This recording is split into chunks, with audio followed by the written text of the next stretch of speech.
Everybody, my name is Graham Elwood, and you are watching the Political Vigilante. Look at it rise up just like my vegan guns. My vegan guns are making Gotham great again, folks. First headlining show Sunday, May 30th at Blue Note in Waikiki. If you're in Hawaii on the beautiful island of Oahu, you came here on vacation, come see my show. It's my first headlining set, 45 minutes. I'm so pumped. My buddy James Monet is on the show.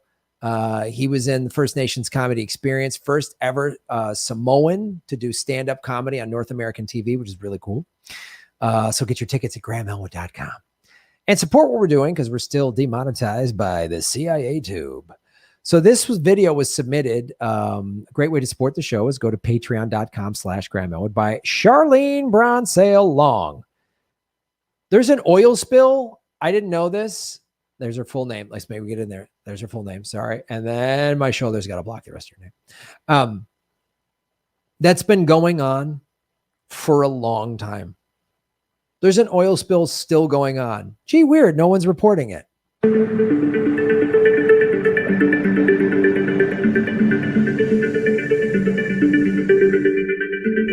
have to say, the boat's a lot bigger than I thought it was going to be. Everything that we do is a lot bigger than it seems. Timmy Cuvion's a marine engineer who does most of his work for the oil industry. But for the past year and a half, he's been helping the government clean up the longest running oil spill in American history. And there's a good chance you've never heard of it. The longest running oil spill in American history? Weird that we haven't heard of it. Gee, I wonder why that got covered up. Couldn't be because the oil companies buy ad time on the corporate media. No. That's crazy. I'm a wackadoo. That's a crazy conspiracy. Why do you think the public wasn't made aware of this spill until long after it happened? You know, that's a great question, and it's something that I struggle with. Clearly, that I mean that's a great question, and questions are great. I like words, and I was aware when it first happened, and then I just assumed that it had been taken care of. The spill started back in 2004 when Hurricane Ivan tore through the Gulf of Mexico. I'm sorry. Did you see 2004? Oh, so it's only 17 years old? Okay, cool. That's not a long time for oil to go into the environment because oil is good for the environment, right? I mean, isn't what Granny Petrol likes? And knocked down an offshore oil platform owned by a Louisiana-based company called Taylor Energy. Taylor tried to stop the leak, but only managed to plug about a third of the compromised underwater wells. After spending $200 million to clean up the site, they claimed nothing more could be done. They said the necessary technology simply didn't exist, but that only about 2 gallons of oil were still seeping into the ocean each day. 2 gallons a day? They spent $200 million and went, I don't know. We don't have a robot to fix this. Sorry. We're sorry.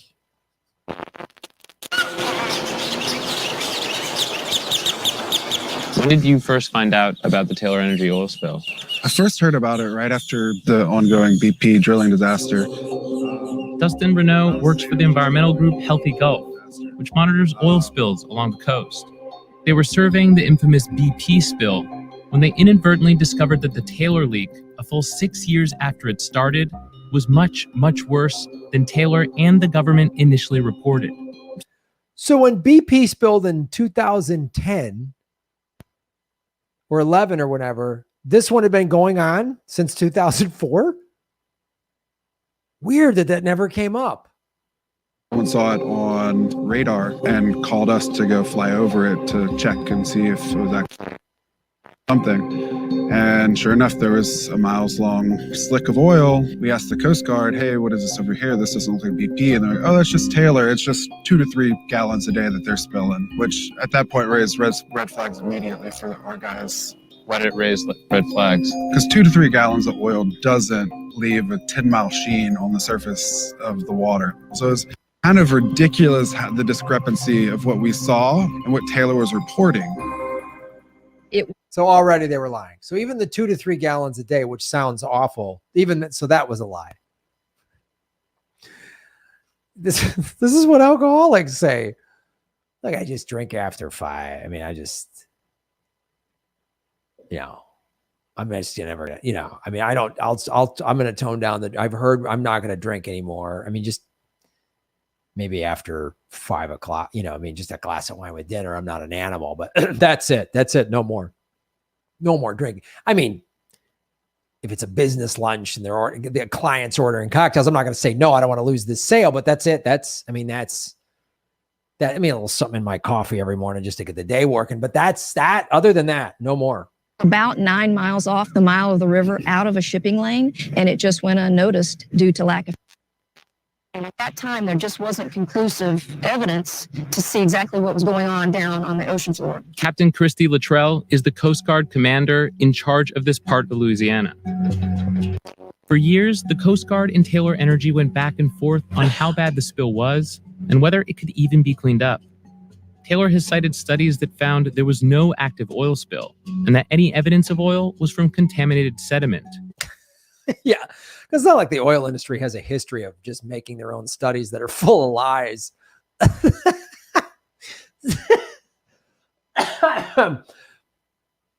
I'm sorry, I'm allergic to bullshit. They also point to one that suggests any attempt to clean up the site would lead to more environmental damage. What led the Coast Guard to decide that it needed to go outside of the company responsible for the leak to fix the leak? Well, we had given the responsible party the chance to contain the spill. There was a little bit of a disagreement between the government and the responsible party of exactly what was going on down there.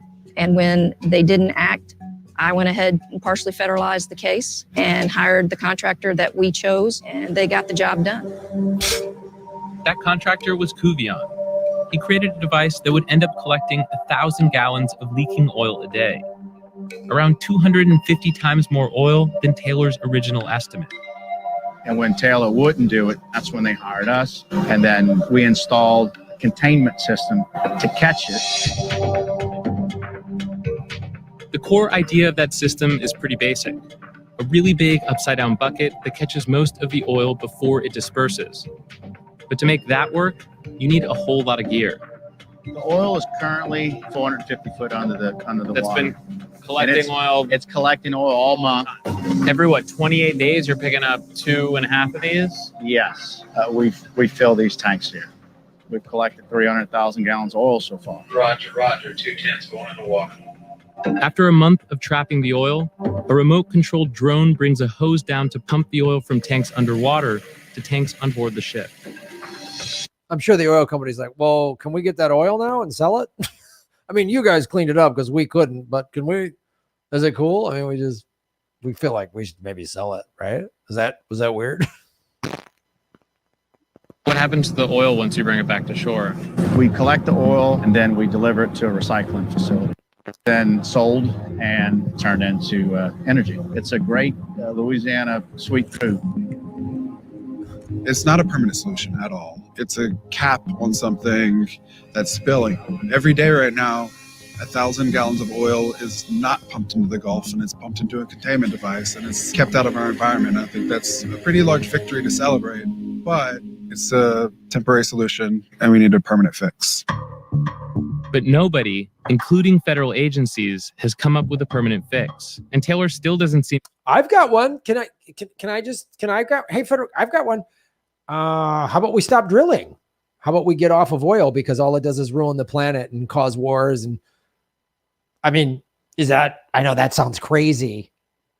It sounds crazy. And having an oil company, fix their own spill is like kind of crazy. Like a police department investigating corrupt cops, or like a drug cartel in charge of stopping the opioid epidemic. I don't know. I mean, sorry. convinced that one is possible or even necessary. So they've taken the position that nothing more can be done, and that they've essentially stopped the leak. And then, wow, oil companies are assholes. There's not more we can do. You guys caused the leak. You couldn't fix it, and you're like, I don't know what to do, man.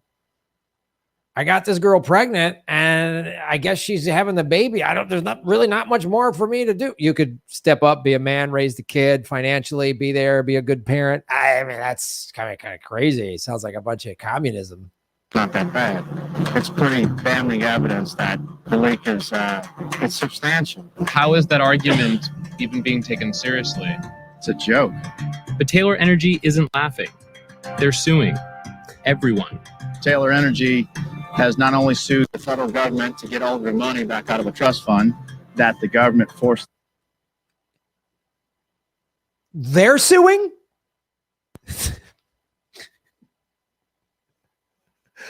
I'm going to drive my car into your house and smash it up and say, I'll try to clean it up. And I'll say, I can't clean it up anymore. And you'll say, yeah, you can, Graham. You got to clean this up. And then I won't. And then you'll have to hire your own company to clean up my smash because I was driving out of control.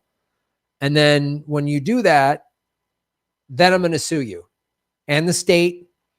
And I'm going to say your driveway was mean. The stoplight wasn't bright enough. The stoplight was fully functioning. Yeah, but it didn't like really stop me. Set aside. They've sued me because the Coast Guard had me go out and install a containment system to clean up their mess. In the suit against Kuvion, Taylor demands Timmy be prohibited from accessing the site, saying that Kuvion is not professionally qualified to undertake the work. In the suit against the Coast Guard, which specifically names Captain Luttrell, Taylor wants the government to reverse their decision, saying they shouldn't be held liable for the Coast Guard suddenly changing their plan based on a more recent study.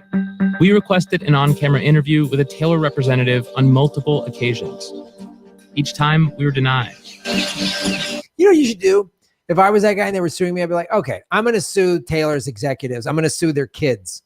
Like, I'm just going to sue anything. I'm just going to file 1,000 insane lawsuits against Taylor executives, against their wives, against everybody, just like all of them. I'm going to just sue you. Just really. I'm suing your kid for something. I'm just going to, well, you can't come near my family. Well, you're being stupid. So I'm going to sue everybody. Like, these companies are out of control. At the moment, oil companies self-report leaks, right? They tell people that there's a leak, they tell how large it is. I'm sorry. I know. I mean, so just so we're all clear here, just so we just learned what the law is. Oil companies report their own leaks. Drug cartels, we're going to start them. They're going to report their own overdoses.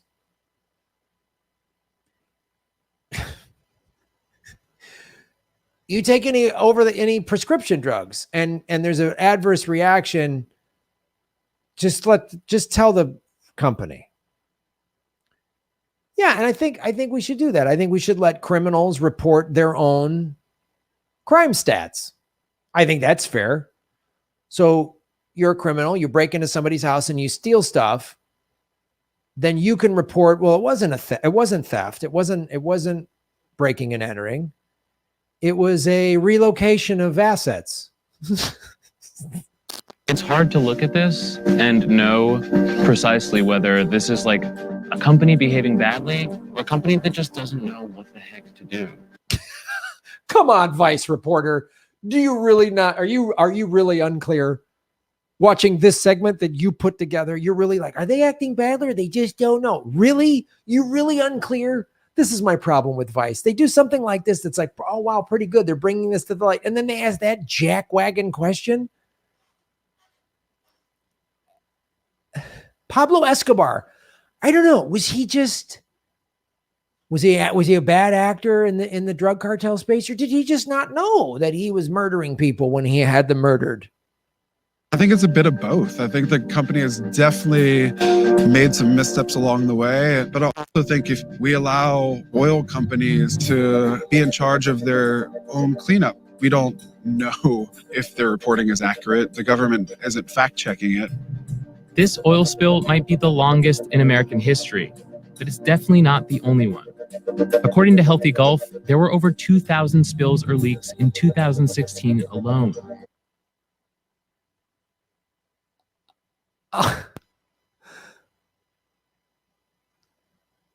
2,000 just in 2016. This is why I drive an electric car. Meanwhile, the Trump administration's current approach to offshore drilling is to loosen regulations. We're going to drill. It's going to be the best drilling everywhere. Everything's great. Like, if there was an oil spill on Mar-a-Lago, that idiot wouldn't stop drilling. God.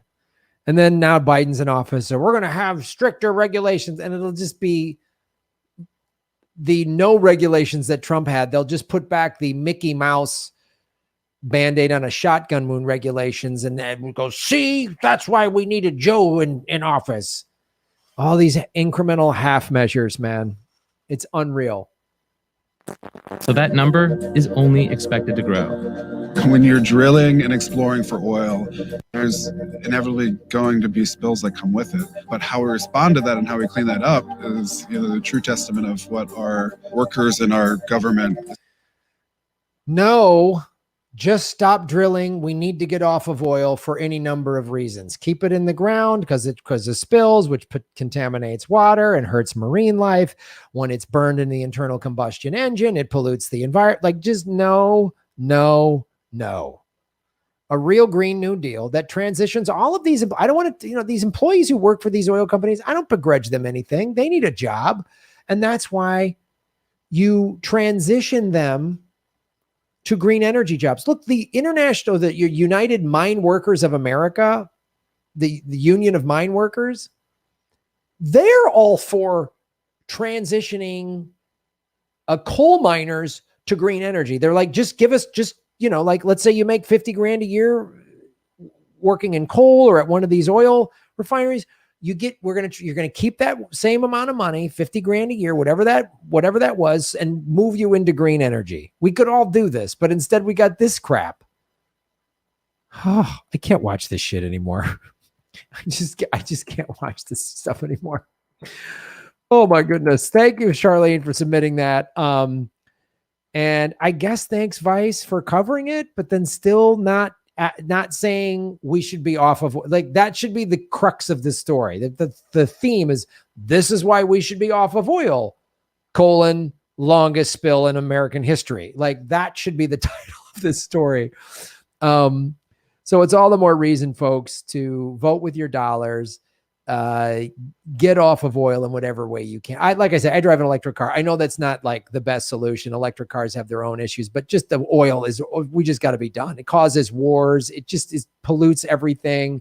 And oil companies are just riddled with soulless liars at the executive level. The people working, they're just working class people who need a job. Living in Louisiana or the Gulf, they need a job. I don't blame them. They need a job. But they would gladly take a job, the same pay, same benefits, working in clean energy. They would be better for the environment, better for their kids and their grandkids' future. Of course they would. It's the executives, the greedy assholes who run the companies. They don't give a damn, and they don't give a damn about their own employees. So thanks for watching this show. Support us any way that you can. Go to GrahamElwood.com, go to Patreon and Rockfin and all those great ways to support the show. Follow the money, connect the dots, find the truth. That's how you make Gotham great again, kids. Shave your knuckles for justice. Boom. Thanks for watching, everybody. Please hit the like button, the subscribe button. Go to patreon.com/GrahamElwood and rockfin.com/GrahamElwood, where you can support the show. Also, I have a Bitcoin wallet, a Bitcoin Cash wallet, and an Ethereum wallet in the show notes. We're taking cryptocurrency. I have a Coinbase affiliation link. We're going to be getting on some other exchanges. So that's how you support the show. Make sure you hit the subscribe button. YouTube is unsubscribing us at an alarming rate. I have a PayPal button at GrahamElwood.com. I even have a Venmo at Graham-Elwood. There's a lot of ways to support our show. We are getting crushed by YouTube. We've dipped under 73,000 subscribers because of YouTube. Thanks for supporting what we do.